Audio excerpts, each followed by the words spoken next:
ही है मात पिता गुर, तू ही है पोखनहार गुसैया। तेरो ईमान आर तान है, तेरो ही आस परोसा कहैया। निमाने को मान, निताने को तान, निथावे को थाव, तुहि सब गैया। पाव परो परमेश्वर, तोहे कै बारंबार तुझे बल जइया। जे उपमा श्री नाथ की गाए हैं, ते भाव फांस न फेर परेंगे। आरत जग करैं हर हेतु, ररैं श्री नाथ निश्चय कै तरेंगे। पूज बेजोग न और है दूसर, एक गोपाल गोपाल करेंगे। यह लोक सुखी परलोक खलास, अकाल अकाल अकाल करेंगे। दसम कथा भागवत की। भाखा करी बनाए, अवर बासना नाहि प्रभ। धर्म युद्ध के चाय। दसम कथा भागवत की। भाखा करी बनाए, अवर बासना नाहि प्रभ।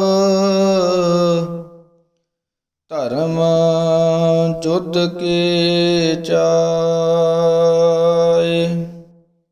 वाहिगुरु जी का खालसा, वाहिगुरु जी की फतेह। परम सन्मानयोग सतगुਰਾਂ ਦੀ ਸਾਜੀ ਨਵਾਜੀ ਗੁਰੂ ਰੂਪ ਗੁਰੂ ਖਾਲਸਾ ਗੁਰ ਸੰਗਤ ਜੀਓ, ਜਿਸ ਪ੍ਰਕਾਰ ਆਪ ਜੀ ਨੂੰ ਭਲੀ ਪ੍ਰਕਾਰ ਬਿਦਤ ਹੈ ਕਿ ਜੋ ਪਾਵਨ ਸ੍ਰੀ ਮੁਖ ਵਾਕ ਬਾਣੀ ਸ੍ਰੀ ਜਪਜੀ ਸਾਹਿਬ ਔਰ ਜਾਪ ਸਾਹਿਬ ਦੀ ਜੋ ਸੰਥਿਆ ਵਿਸਥਾਰ ਪੂਰਵਕ ਵਿਚਾਰ ਦੇ ਸਹਿਤ ਸੰਪੂਰਨ ਹੋ ਚੁੱਕੀ ਹੈ। ਅੱਗੇ ਜੋ ਪਾਵਨ ਬਾਣੀ ਤਵੈ ਪ੍ਰਸਾਦ ਸਵਈਏ, ਜਿਨ੍ਹਾਂ ਨੂੰ ਗੁਰਮਤਿ ਦੇ ਅੰਦਰ ਸੁਧਾ ਸਵਈਏ ਜਾਂ ਅੰਮ੍ਰਿਤ ਸਵਈਏ ਆਖਿਆ ਜਾਂਦਾ ਹੈ, ਉਹਨਾਂ ਦੀ ਜੋ ਪਾਵਨ ਸੰਥਿਆ ਵਿਚਾਰ ਵਿਸਥਾਰ ਪੂਰਵਕ ਪ੍ਰਾਰੰਭ ਹੋਣ ਜਾ ਰਹੀ ਹੈ, ਜਿਸ ਦੀ ਪਾਵਨ ਸੰਥਿਆ ਤੋਂ ਪਹਿਲਾਂ ਇਸ ਪਾਵਨ ਬਾਣੀ ਦੀ ਜੋ ਉਥਾਨਕਾ, ਇਸ ਦਾ ਕੀ ਢੰਗ ਕੀ ਤਰੀਕਾ ਹੋਇਆ ਸੀ, ਕੀ ਵਜ੍ਹਾ ਬਣੀ ਸੀ ਜਦੋਂ ਇਹ ਪਾਵਨ ਬਾਣੀ ਉਚਾਰਨ ਕੀਤੀ ਗਈ। ਸੰਪਰਦਾਇ ਦੇ ਅੰਦਰ ਦੱਸਿਆ ਜਾਂਦਾ ਹੈ ਕਿ ਜਿਸ ਵੇਲੇ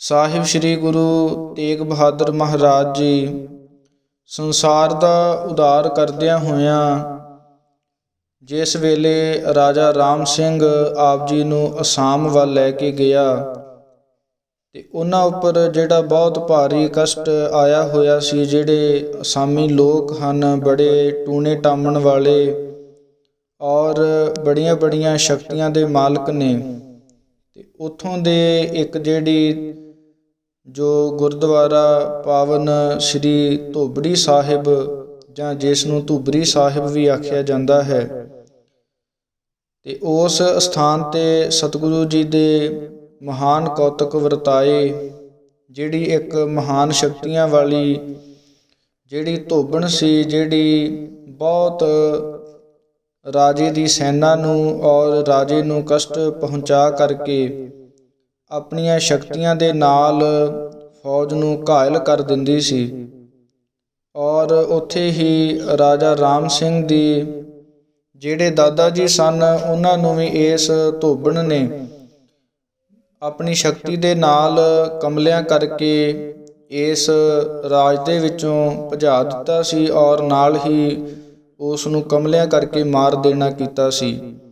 ਸੋ ਇਸ ਪ੍ਰਕਾਰ ਰਾਜਾ ਰਾਮ ਸਿੰਘ ਜੀ ਦੇ ਕਹਿਣ ਤੋਂ ਬਾਅਦ ਸਤਿਗੁਰਾਂ ਨੇ ਉਸ ਧੋਬਣ ਦਾ ਵੀ ਉਧਾਰ ਕੀਤਾ ਔਰ ਨਾਲ ਹੀ ਆਪਸੀ ਰਾਜਿਆਂ ਦੇ ਪਏ ਹੋਏ ਝਗੜੇ ਦੀ ਜਿਹੜੀ ਸੁਲ੍ਹਾ ਹੈ ਉਹ ਸਤਿਗੁਰਾਂ ਨੇ ਕਰਵਾਈ। ਤੇ ਇਹ ਜਿਹੜਾ ਰਾਜਾ ਰਾਮ ਸਿੰਘ ਸੀ, ਆਪ ਜੀ ਦੀ ਇਸ ਮਹਾਨ ਸ਼ਕਤੀ, ਮਹਾਨ ਕੌਤਕ ਨੂੰ ਵੇਖ ਕਰਕੇ ਬਹੁਤ ਪ੍ਰਸੰਨ ਹੋਇਆ। ਤੇ ਉਸ ਤੋਂ ਬਾਅਦ ਰਾਜਾ ਰਾਮ ਸਿੰਘ ਜੀ ਨੇ ਸਤਿਗੁਰਾਂ ਨੂੰ ਬੇਨਤੀ ਕੀਤੀ ਕਿ ਸਤਿਗੁਰੂ ਜੀ, ਆਪ ਜੀ ਇਸ ਇਲਾਕੇ ਦੇ ਵੱਲ ਆਏ ਹੋ ਤੇ ਸਾਡੇ ਘਰ ਦੇ ਅੰਦਰ, ਸਾਡੇ ਮਹਿਲਾਂ ਵਿੱਚ ਵੀ ਆਪ ਜੀ ਚਰਨ ਪਾਵੋ। ਤੇ ਇਸ 'ਤੇ ਬੇਨਤੀ ਕਰਨ ਤੋਂ ਬਾਅਦ ਸਤਿਗੁਰਾਂ ਨੇ ਰਾਜਾ ਰਾਮ ਸਿੰਘ ਦੇ ਮਹਿਲਾਂ ਵਿੱਚ ਗਏ। ਬਹੁਤ ਭਾਵਨਾ, ਸ਼ਰਧਾ ਦੇ ਨਾਲ ਰਾਜਾ ਰਾਮ ਸਿੰਘ ਔਰ ਇਸ ਦੀ ਸੁਪਤਨੀ ਨੇ, ਜਿਸ ਦਾ ਨਾਮ ਇਤਿਹਾਸ ਦੇ ਅੰਦਰ ਸਰਵਣਮਤੀ ਕਰਕੇ ਲਿਖਿਆ ਹੋਇਆ ਹੈ, ਉਹਨਾਂ ਨੇ ਬਹੁਤ ਭਾਵਨਾ ਦੇ ਨਾਲ ਸੇਵਾ ਕੀਤੀ। ਤੇ ਇਸ ਤੋਂ ਬਾਅਦ ਰਾਜਾ ਰਾਮ ਸਿੰਘ ਨੇ ਆਪਣੀ ਸੁਪਤਨੀ ਨੂੰ ਨਾਲ ਲੈ ਕਰਕੇ ਸਤਿਗੁਰਾਂ ਦੇ ਪਾਸ ਬੇਨਤੀ ਕੀਤੀ ਕਿ ਸਤਿਗੁਰੂ ਜੀਓ, ਆਪ ਜਿੱਥੇ ਸਾਡਾ ਉਧਾਰ ਕਰਨ ਦੇ ਲਈ ਆਏ ਹੋ, ਉੱਥੇ ਹੀ ਸਾਨੂੰ ਇਹਨਾਂ ਮਹਿਲਾਂ ਦਾ, ਇਸ ਰਾਜ ਭਾਗ ਦਾ ਜਿਹੜਾ ਮਾਲਕ ਹੈ, ਸਾਡੇ ਘਰ ਦੇ ਅੰਦਰ ਕੋਈ ਪੁੱਤਰ ਦੀ ਦਾਤ ਬਖਸ਼ਿਸ਼ ਕਰੋ। ਤੇ ਉਸ ਤੋਂ ਬਾਅਦ ਸਤਿਗੁਰਾਂ ਨੇ ਆਪ ਜੀ ਦੀ ਸੇਵਾ ਤੋਂ ਪ੍ਰਸੰਨ ਹੋ ਕਰਕੇ ਆਪਣੇ ਹੱਥ ਦੇ ਵਿੱਚੋਂ ਇੱਕ ਜਿਹੜੀ ਅੰਗੂਠੀ ਸੀ, ਉਸ ਨੂੰ ਰਾਜੇ ਦੇ ਪੱਟ ਦੇ ਉੱਪਰ ਛੁਹਾ ਦਿੱਤਾ ਤੇ ਨਾਲ ਬਚਨ ਕੀਤੇ ਕਿ ਤੁਹਾਡੇ ਘਰ ਦੇ ਅੰਦਰ ਜਿਹੜਾ ਸਪੁੱਤਰ ਪੈਦਾ ਹੋਵੇਗਾ, ਉਸ ਦੇ ਸਿਰ ਦੇ ਉੱਪਰ ਇਹ ਜਿਹੜੀ ਮੋਹਰ ਹੈ, ਇਸ ਦੀ ਜਿਹੜੀ ਨਿਸ਼ਾਨੀ ਹੈ, ਤੁਹਾਡੇ ਪੁੱਤਰ ਦੇ ਸਿਰ ਦੇ ਉੱਪਰ ਹੋਵੇਗੀ।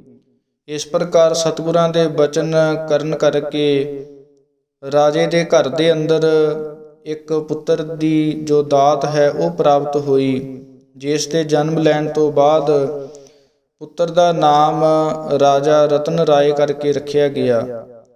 ਤੇ ਜਦੋਂ ਕੁਝ ਜਿਹੜਾ ਇਹ ਰਾਜਾ ਰਤਨ ਰਾਏ ਵੱਡਾ ਹੋਇਆ ਤੇ ਇੱਕ ਦਿਨ ਆਪਣੇ ਕੇਸਾਂ ਦੇ ਵਿੱਚ ਕੰਘੀ ਕਰ ਰਿਹਾ ਸੀ ਤੇ ਇਸ ਨੂੰ ਆਪਣੇ ਸਿਰ ਦੇ ਵਿੱਚ ਖਾਲੀ ਜਿਹਾ ਜਿਹੜੀ ਜਗ੍ਹਾ ਹੈ, ਥਾਂ ਹੈ, ਉਹ ਨਜ਼ਰ ਆਈ।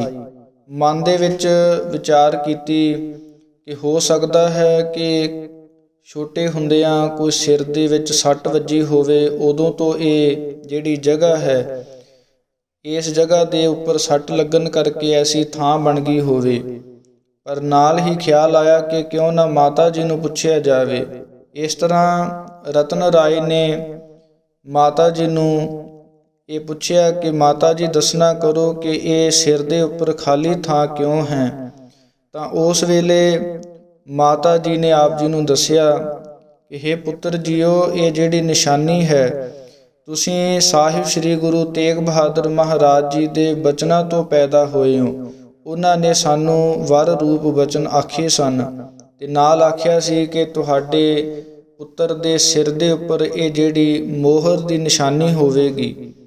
ਤੇ ਜਦੋਂ ਮਾਤਾ ਜੀ ਤੋਂ ਇਹ ਸਾਰੀ ਵਾਰਤਾ ਸੁਣੀ ਕਿ ਕਿਵੇਂ ਮੇਰਾ ਜਨਮ ਹੋਇਆ ਹੈ, ਤੇ ਮਨ ਦੇ ਅੰਦਰ ਇੱਕ ਇੱਛਾ ਪੈਦਾ ਹੋਈ ਕਿ ਐਸੇ ਜਿਹੜੇ ਮਹਾਨ ਸਤਿਗੁਰੂ ਜੀ ਹਨ, ਕਿਉਂ ਨਾ ਹੋਵੇ ਕਿ ਉਹਨਾਂ ਦੇ ਦਰਸ਼ਨ ਕੀਤੇ ਜਾਣ। ਤੇ ਇਸ ਤਰ੍ਹਾਂ ਮਾਤਾ ਜੀ ਨੂੰ ਪੁੱਛਿਆ ਕਿ ਐਸੇ ਸਤਿਗੁਰੂ ਜੀ ਸਾਨੂੰ ਕਿੱਥੇ ਪ੍ਰਾਪਤ ਹੋਵਣਗੇ।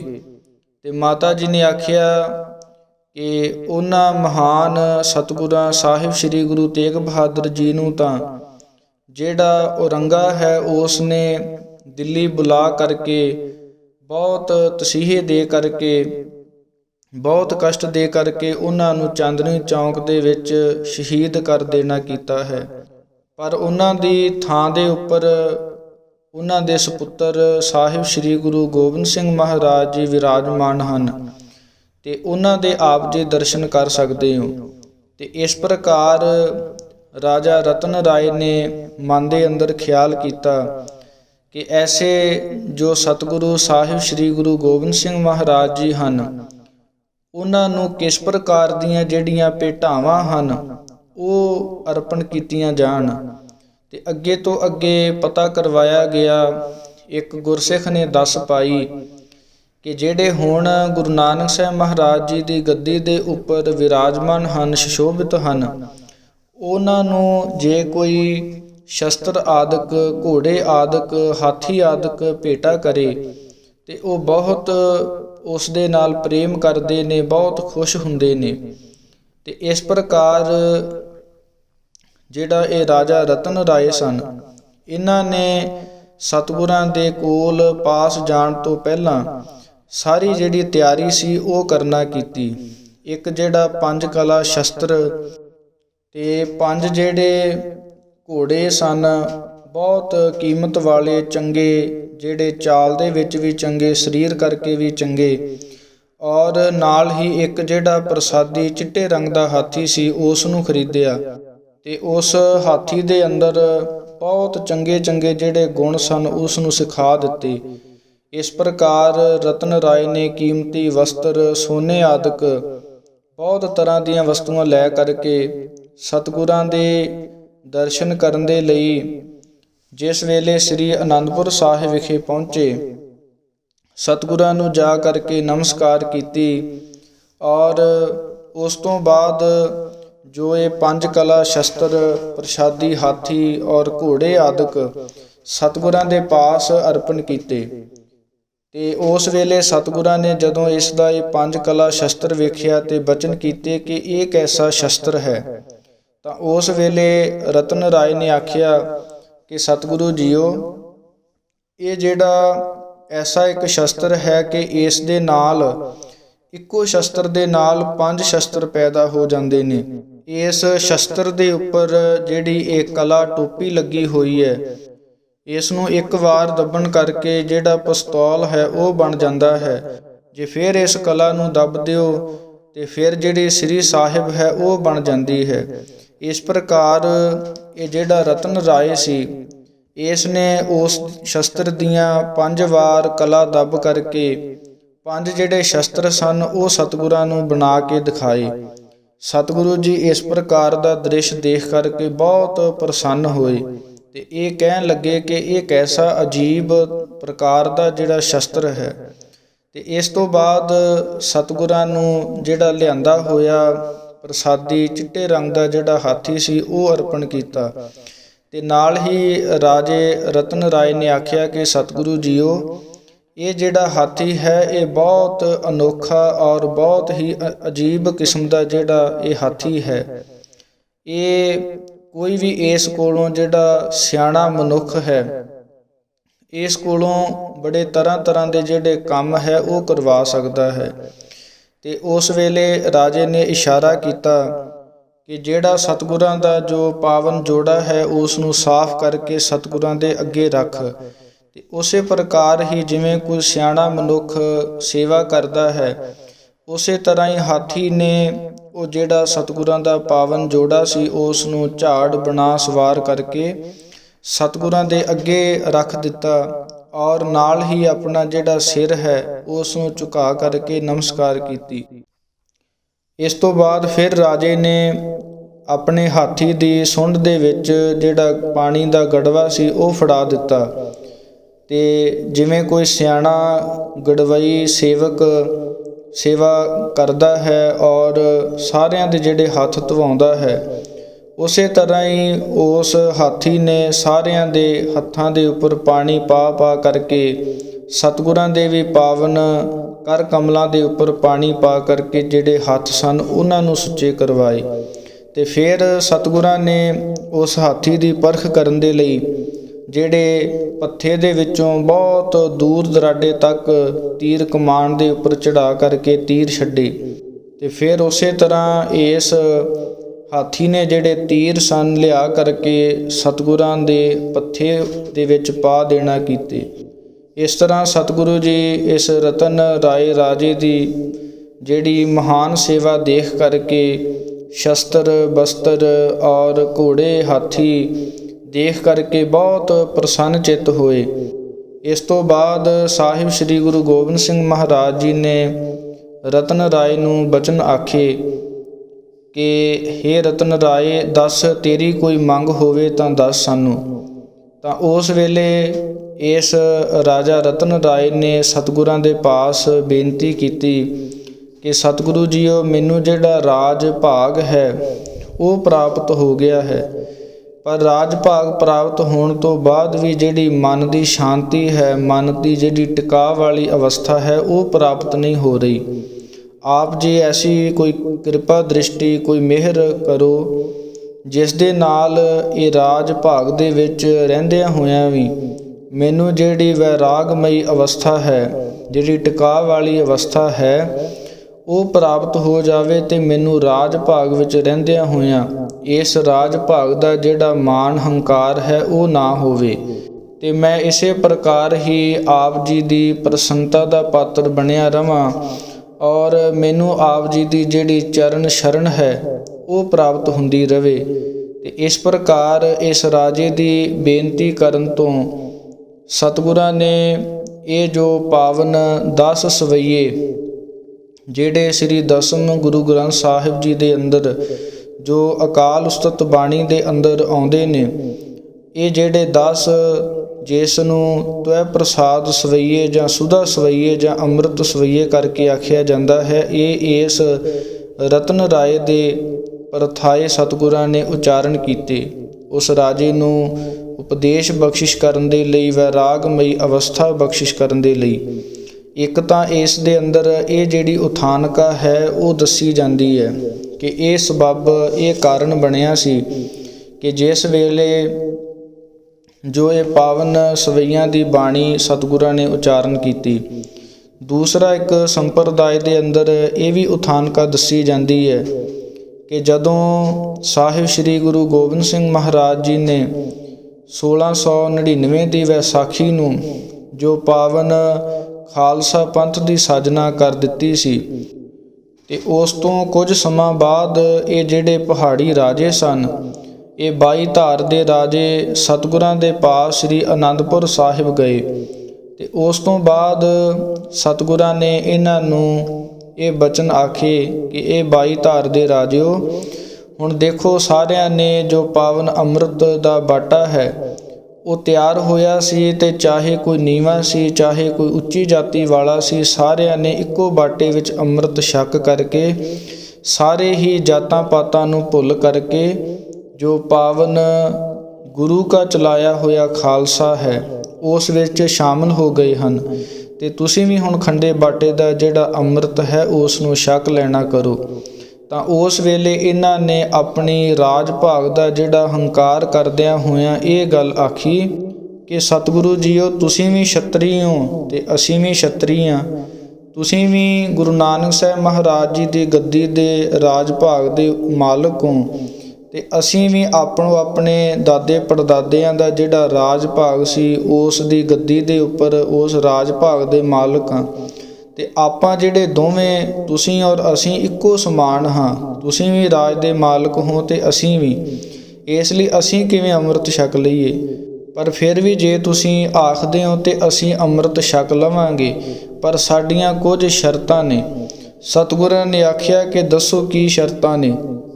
ਤਾਂ ਉਸ ਵੇਲੇ ਰਾਜਿਆਂ ਨੇ ਹੰਕਾਰ ਦੇ ਵਿੱਚ ਆਣ ਕਰਕੇ ਆਖਿਆ ਕਿ ਇੱਕ ਤਾਂ ਇਹ ਜਿਹੜੀ ਅਸੀਂ ਸਿਰ ਦੇ ਉੱਪਰ ਜਿਹੜੀ ਬੋਦੀ ਰੱਖੀ ਹੋਈ ਹੈ ਇਹ ਇਸੇ ਪ੍ਰਕਾਰ ਹੀ ਰਹਿਣ ਦਿਓ, ਅਸੀਂ ਜਿਹੜੇ ਸੰਪੂਰਨ ਕੇਸ ਹਨ ਉਹ ਨਹੀਂ ਰੱਖਣੇ, ਇਹ ਸਾਡੇ ਕੋਲੋਂ ਨਾ ਰਖਵਾਇਓ।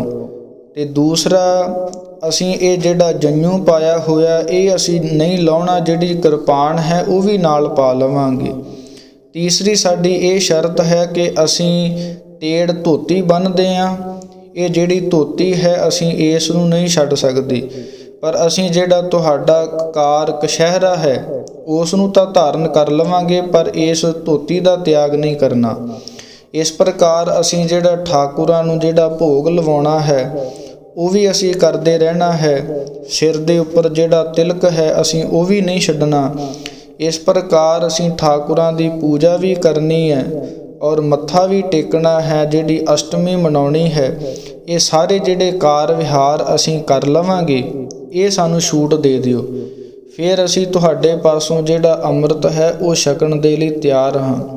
ਤਾਂ ਉਸ ਵੇਲੇ ਇਹਨਾਂ ਦੀਆਂ ਇਹ ਅਣਹੋਈਆਂ ਜਿਹੜੀਆਂ ਗੱਲਾਂ ਸੁਣ ਕਰਕੇ ਸਤਿਗੁਰਾਂ ਨੇ ਬਚਨ ਆਖੇ, ਸਾਨੂੰ ਇਹ ਜਿਹੜਾ ਸਭ ਕੁਝ ਪ੍ਰਵਾਨ ਨਹੀਂ, ਕਿਉਂਕਿ ਜਿਹੜੇ ਕੇਸ ਹਨ ਇਹ ਤੇ ਗੁਰੂ ਦੀ ਮੋਹਰ ਹੈ, ਤੇ ਜਿਸ ਕੋਲ ਮੋਹਰ ਨਹੀਂ ਹੈ ਉਹ ਤੇ ਗੁਰਸਿੱਖੀ ਦੇ ਅੰਦਰ ਪ੍ਰਵਾਨ ਨਹੀਂ ਹੈ, ਕਿਉਂਕਿ ਕੇਸਾਂ ਨੂੰ ਕਤਲ ਕਰਨ ਵਾਲਾ, ਭੱਦਨ ਕਰਵਾਉਣ ਵਾਲਾ, ਉਹ ਤੇ ਇੱਕ ਕੇਸਾਂ ਦੀ ਬੇਅਦਬੀ ਕਰਦਾ ਹੈ, ਇਸ ਲਈ ਸਾਨੂੰ ਇਹ ਪ੍ਰਵਾਨ ਨਹੀਂ। ਤੇ ਸਤਿਗੁਰਾਂ ਨੇ ਆਖਿਆ ਕਿ ਇਹ ਜਿਹੜੀ ਧੋਤੀ ਹੈ ਇਹ ਕਿਹੜਾ ਪਹਿਰਾਵਾ ਹੈ, ਤੁਸੀਂ ਸੂਰਬੀਰਾਂ ਵਾਲਾ ਜਿਹੜਾ ਪਹਿਰਾਵਾ ਹੈ, ਲਿਬਾਸ ਹੈ, ਉਹ ਪਹਿਨੋ ਤੇ ਸਾਬਤ ਸੂਰਤ ਬਣੋ। ਤਾਂ ਉਸ ਵੇਲੇ ਨਿੰਮੋ ਝੂਣੇ ਜੇ ਹੋਏ ਰਾਜਿਆਂ ਨੇ ਫਿਰ ਆਖਿਆ ਕਿ ਸਤਿਗੁਰੂ ਜੀਓ, ਜੇ ਅਸੀਂ ਇਹ ਸਾਰਾ ਕੁਝ ਛੱਡ ਦਿੱਤਾ ਤੇ ਉਹ ਪਿੱਛੇ ਜਿਹੜਾ ਤਖਤ ਦੇ ਉੱਪਰ ਬੈਠਾ ਹੋਇਆ ਜਿਹੜਾ ਔਰੰਗਜ਼ੇਬ ਹੈ ਉਹਨੇ ਸਾਡੇ 'ਤੇ ਗੁੱਸਾ ਹੋ ਜਾਣਾ, ਤੇ ਅਸੀਂ ਤਾਂ ਪਹਿਲਾਂ ਹੀ ਬਹੁਤ ਤੰਗ ਹਾਂ ਤੇ ਉਸ ਨੇ ਸਾਨੂੰ ਹੋਰ ਬਹੁਤ ਤੰਗ ਕਰਨਾ ਹੈ। ਇਸ ਲਈ ਅਸੀਂ ਤੇ ਪਰਜਾ ਦੇ ਵਿੱਚੋਂ ਆ ਤੇ ਅਸੀਂ ਇਹ ਜਿਹੜਾ ਤੁਹਾਡੀਆਂ ਵਿਚਾਰਾਂ ਨੇ ਇਹਨਾਂ ਨੂੰ ਨਹੀਂ ਮੰਨ ਸਕਦੇ।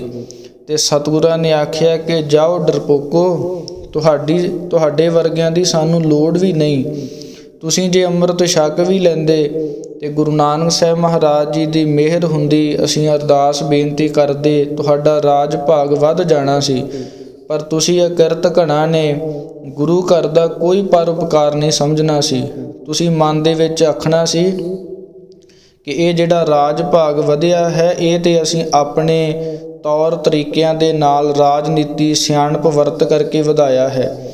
ਚੰਗਾ ਹੋਇਆ ਕਿ ਤੁਸੀਂ ਇਸ ਗੁਰਸਿੱਖੀ ਤੋਂ ਪਹਿਲਾਂ ਹੀ ਮੁਨਕਰ ਹੋ ਗਏ ਹੋ, ਕਿਉਂਕਿ ਇਹ ਜਿਹੜੀ ਗੁਰਸਿੱਖੀ ਹੈ ਇਹ ਲਾਲਚ ਦੀ ਔਰ ਇਸੇ ਪ੍ਰਕਾਰ ਕੋਈ ਵੀ ਸਮਝੌਤਾ ਕਰਕੇ ਗੁਰਸਿੱਖੀ ਨਹੀਂ ਕਮਾਈ ਜਾ ਸਕਦੀ।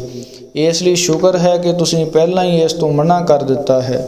ਤੇ ਉਸ ਵੇਲੇ ਇਹਨਾਂ ਰਾਜਿਆਂ ਨੇ ਆਖਿਆ ਕਿ ਸਤਿਗੁਰੂ ਜੀਓ, ਸਾਨੂੰ ਬਹੁਤਾ ਕੁਝ ਨਾ ਆਖੋ, ਸਾਨੂੰ ਤੇ ਬਹੁਤਾ ਕੁਝ ਚਾਹੀਦਾ ਵੀ ਨਹੀਂ। ਸਾਡੇ ਤਾਂ ਇਲਾਕੇ ਦੇ ਵਿੱਚ ਬਸ ਖਾਣਾ ਦਾਣਾ ਇਹ ਚੌਲ ਆਦਿਕ ਹੁੰਦੇ ਰਹਿਣ। ਤੇ ਮਹਾਰਾਜ ਜੀ ਨੇ ਆਖਿਆ ਕਿ ਇੱਥੇ ਹੋਣਗੇ ਵੀ ਖਾਣ ਜੋਕਰੇ, ਜਿਵੇਂ ਦੀ ਤੁਹਾਡੀ ਮੰਗ ਹੈ ਉਵੇਂ ਦੀ ਪੂਰੀ ਹੋਵੇਗੀ, ਬਾਕੀ ਖਾਲਸਾ ਪੰਥ ਹੀ ਲਵੇਗਾ। ਖਾਲਸਾ ਪੰਥ ਰਾਜ ਭਾਗ ਦਾ ਆਪ ਮਾਲਕ ਹੋਵੇਗਾ। ਤੇ ਇਸ ਤਰ੍ਹਾਂ ਸਤਿਗੁਰਾਂ ਨੇ ਉਹਨਾਂ 22 ਧਾਰ ਦੇ ਜਿਹੜੇ ਰਾਜੇ ਸਨ ਉਹਨਾਂ ਦਾ ਹੰਕਾਰ ਤੋੜਨ ਦੇ ਲਈ ਔਰ ਉਹਨਾਂ ਨੂੰ ਦੱਸਣ ਦੇ ਲਈ ਕਿ ਜਿਹੜੇ ਸੰਸਾਰ ਦੇ ਅੰਦਰ ਹੋਰ ਮਤ ਮਤਾਂਤਰ ਹਨ ਉਹ ਆਪੋ ਆਪਣੇ ਕਿਰਿਆ ਕਰਮ ਦੇ ਵਿੱਚ ਉਲਝੇ ਹੋਏ ਨੇ। ਤੇ ਇਹ ਉਹਨਾਂ ਰਾਜਿਆਂ ਨੂੰ ਦੱਸਣ ਦੇ ਲਈ ਸਤਿਗੁਰਾਂ ਨੇ ਇਹ ਜਿਹੜੀ ਪਾਵਨ ਵੈਰਾਗਮਈ ਬਾਣੀ ਹੈ ਇਸ ਨੂੰ ਉਚਾਰਨ ਕੀਤਾ ਸੀ, ਜਿਸ ਨੂੰ ਆਪਾਂ ਸੁਧਾ ਸਵੀਏ ਕਰਕੇ ਆਖਦੇ ਹਾਂ। ਸੋ ਇਸ ਪ੍ਰਕਾਰ ਸਤਿਗੁਰਾਂ ਨੇ ਪਹਿਲੀ ਵਾਰ ਜਿਹੜਾ ਰਾਜਾ ਰਤਨ ਰਾਏ ਸੀ ਉਸ ਦੀ ਬੇਨਤੀ ਕਰਨ ਤੋਂ ਬਾਅਦ ਇਹ ਜਿਹੜੀ ਪਾਵਨ ਬਾਣੀ ਉਚਾਰਨ ਕੀਤੀ ਸੀ। ਫਿਰ ਦੂਸਰੀ ਵਾਰ ਜੋ ਪਾਵਨ ਅੰਮ੍ਰਿਤ ਦਾ ਜਦੋਂ ਬਾਟਾ ਤਿਆਰ ਹੋਇਆ ਉਸ ਵੇਲੇ ਸਤਿਗੁਰਾਂ ਨੇ ਇਸ ਨੂੰ ਉਚਾਰਨ ਕੀਤਾ, ਪੜ੍ਹੀ। ਤੇ ਤੀਸਰੀ ਵਾਰ ਜਦੋਂ ਇਹ 22 ਧਾਰ ਦੇ ਰਾਜੇ ਸਤਿਗੁਰਾਂ ਨੂੰ ਮਿਲਣ ਆਏ ਤੇ ਅੰਮ੍ਰਿਤ ਨਾ ਛਕਣਾ ਜਦੋਂ ਮਨ੍ਹਾ ਕਰ ਦਿੱਤਾ ਤੇ ਉਸ ਵੇਲੇ ਸਤਿਗੁਰਾਂ ਨੇ ਹੰਕਾਰ ਤੋੜਨ ਦੇ ਲਈ ਇਹਨਾਂ ਰਾਜਿਆਂ ਦੇ ਪ੍ਰਥਾਏ ਸਤਿਗੁਰਾਂ ਨੇ ਇਹ ਜਿਹੜੇ 10 ਸਵਈਏ ਸਨ ਉਹਨਾਂ ਨੂੰ ਪੜ੍ਹ ਕਰਕੇ ਉਚਾਰਨ ਕਰਕੇ ਸੁਣਾ ਦਿੱਤਾ। ਸੋ ਇਸ ਪ੍ਰਕਾਰ ਇਹ ਜਿਹੜੀਆਂ 2 ਉਥਾਨਕਾਵਾਂ ਨੇ ਉਹ ਸੰਪਰਦਾਇ ਦੇ ਅੰਦਰ ਵਿਦਿਆਰਥੀ ਗੁਰਸਿੱਖਾਂ ਨੂੰ ਦੱਸੀਆਂ ਜਾਂਦੀਆਂ ਹਨ।